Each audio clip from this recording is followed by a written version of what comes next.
Hello, dear friends. It's Philemon today, and it's only one page long, and it is worth reading. It's a book with lots of different elements in it, lots of different themes going through it. The runaway slave, the forgiveness that is recorded, the sense of a debt to be paid still because Mr. Philemon had discovered Jesus Christ through the Apostle Paul, the fact that Paul wants to come and stay with him, and if there's any debts, then he can pay them. And then there's the wonderful truth that in the early church, Onesimus and Philemon, that they seem to take a very important part. We can assume that forgiveness was there because he kept the letter.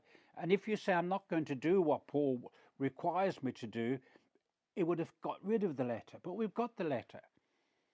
And so we can assume that everything that Paul, and I don't think really Paul needed to be as diplomatic in the way he used his language, but that's what we have, and that's the way they wrote in those days.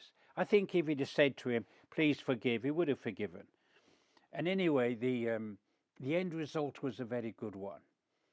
It touches on the beginning, at the end of slavery, because Onesimus was a slave and he'd done something wrong, and he owed his master something, whether he owed his master wages, or whether he owed him because he stole something, or whether he owed him just simply because they had to get somebody else to do in his work, and that was costly. Whatever it was, there was forgiveness. Whatever it was, there was forgiveness.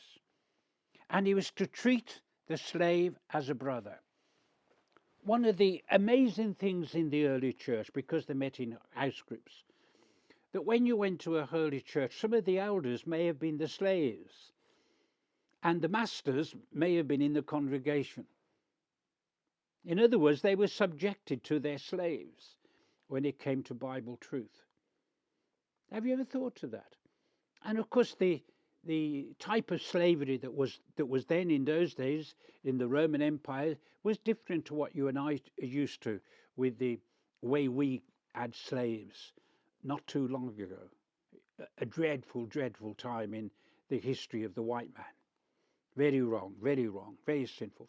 Some of my best friends are black people, and I'm grateful that many of them are my superiors. Got far more education on what they've studied than I have. Far, far more. So this is a simple book, simple lesson. And it's a lesson that I hope you will read. And I think you have to read it about 6 or 7 times. And again, if you have a second Bible that you can mark with your marker, just mark those parts that jump out onto you. Boyne's Bible here.